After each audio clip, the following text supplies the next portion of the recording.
وہ صبح کا نکلا اب گھر واپس آیا تھا، وہ بھی سلمیٰ بیگم کی اچھی خاصی ڈانٹ ڈپٹ کے بعد، اور پھر جب آئلہ کی خراب طبیعت کا اس سے ذکر انہوں نے کیا تو وہ ڈاکٹر کو اپنے ساتھ لیے الٹے قدم گھر لوٹ آیا تھا، اور اس وقت وہ آئلہ کے روم میں موجود تھا جہاں گھر کے باقی افراد کے ساتھ ساتھ وہ بھی موجود تھی، لیکن زاویان نے اپنی نظروں پر ہزار پہرے بٹھا دیے تھے کہ وہ اس سے لاپرواہی رہے، اور وہ ایسا کرنے میں کامیاب بھی ہو گیا تھا۔ وجہ کیا تھی؟ وجہ یہ تو بالکل بھی نہیں تھی کہ وہ اب عامل کے عملوں کی سزا آئلین کو دینے جا رہا تھا، جس طرح 2 سال پہلے باقی سب کے فیصلوں کی سزا صرف آئلین کے حصے میں آئی تھی۔ وہ تو محض وقت چاہتا تھا تاکہ ایک بار پھر سے وہ اس کے ساتھ زیادتی نہ کر دیتا۔ دوسری جانب جیسے بے گناہ ہو کر بھی آئلین زاویان افریدی سے چھپتی پھر رہی تھی۔ کہتے ہیں ہر انسان اپنے فعل کا خود ذمہ دار ہوتا ہے اور اس کے نتائج بھی خود اس کی ذات ہی بھگتے گی، لیکن یہ شاید محض آخرت کے لیے تھا، کیونکہ اس دنیا میں تو ہم کبھی اپنوں کی وجہ سے تو کبھی ان کے فیصلوں کی وجہ سے اچھے یا پھر برے نتائج بھگتنے پر مجبور ہوتے ہیں۔ کم از کم آئلین کو تو اپنی پوری زندگی میں ہوتے پے در پے واقعات نے یہی سمجھایا تھا۔ ڈاکٹر آئلہ کا چیک اپ کرنے کے بعد کچھ ضروری ہدایات دیتا روم سے نکل گیا تو اس کے پیچھے ہی زاویان آفریدی بھی گیا تھا، جبکہ آئلین نے کتنی ہی ساعتوں کے بعد اس اداس بوجھل فضا میں کھل کر سانس لیا تھا۔ آپ کو یہ لگتا ہے کہ آئلہ افریدی کو آپ اپنے حساب کتاب کلیئر کرنے کے لیے استعمال کر سکتے ہیں تو یہ آپ کی سب سے بڑی بھول ہے۔ خوبصورت گلابی آنکھوں سے ایک ساتھ کتنے ہی آنسو سرخ اور بخار سے تپتے چہرے کی زینت بنے تھے، بے رنگ موتی خوبصورت آنکھوں سے نکلتے سفید تکیے میں جذب ہوتے بے مول ہوئے تھے۔ میں آئلہ افریدی آج سے اور ابھی اور اسی وقت سے عامل افریدی آپ سے دستبردار ہوتی ہوں۔ میری فیلنگز کو میں آپ کی دشمنی کی بھینٹ کبھی چڑھنے نہیں دوں گی۔ اب کی بار اپنے لبوں کو سختی سے کچلتے اس نے جیسے اپنے منہ سے نکلتی سسکی کو روکنے کی کوشش کی مگر ناکام ٹھہری۔ بائیں ہاتھ کی پشت کو منہ پر رکھتے جیسے اس نے مزید سسکیوں کا گلا گھونٹا تھا۔ کچھ دن پہلے اس نے کتنے زوم سے اس شخص کے منہ پر یہ الفاظ مارے تھے کہ وہ خود کو اب بچا لے گی، خود کو عامل آفریدی سے دور کر لے گی، مگر اب کیا؟ اپنے ہی کہے لفظوں کی بازگشت جیسے جیسے اس کے کانوں تک پہنچ رہی تھی اسے مزید رونا آنے لگا تھا۔ اپنی ناقدری، اپنے وجود کی حیثیت اسے وقت نے بہت اچھے سے یاد کروا دی تھی۔ کیا ایک عورت کے وجود کی، اس کی عزت نفس کی کوئی اہمیت نہیں ہوتی؟ کیا ایک عورت کے الفاظ پتھر پر لکیر کبھی نہیں ہو سکتے تھے؟ کیا ایک عورت بیوی، بیٹی، ماں ہر روپ میں صرف کمپرومائز کرنے کے لیے بنی تھی؟ مرد کیا صرف حاکم بننے کے لیے پیدا ہوا تھا؟ کیوں تھا یہ معاشرہ عورت کے معاملے میں اتنا بے رحم اور سنگ دل؟ دوسری جانب آئلین جو سب کے جانے کے بعد اس کے پاس ہی رکی ہوئی تھی، چونک کر آئلہ کی جانب متوجہ ہوئی۔ زاریہ بھی یہاں نہیں تھی۔ اس وقت آئلہ کو اپنی دوست کی ضرورت تھی اور آئلین افریدی اس وقت اپنی دوست کے پاس موجود تھی۔ وہ ان مردوں کی طرح کنزرو اور بدلہ بدلہ نہیں کھیل سکتی تھی۔ اس سے فی الوقت اپنی ذات سے جڑے تمام اختلافات کو بھول کر بحیثیت ایک دوست کے اپنے کچھ فرائض ادا کرنے تھے۔ آئلہ، اس کا نام لیتے آئلین کا لہجہ بھی غمگین سا تھا۔ آئلہ نے یوں ہی لیٹے لیٹے چہرہ موڑ کر اپنی دائیں جانب دیکھا تو جانے کتنے ہی لمحے وہ بے دھیانی میں اسے گھورنے لگی۔ مت رو پلیز۔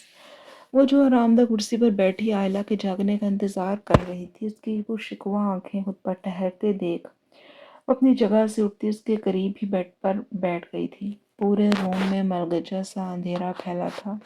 بس کرو، مت رو، پہلے ہی تمہاری طبیعت ٹھیک نہیں۔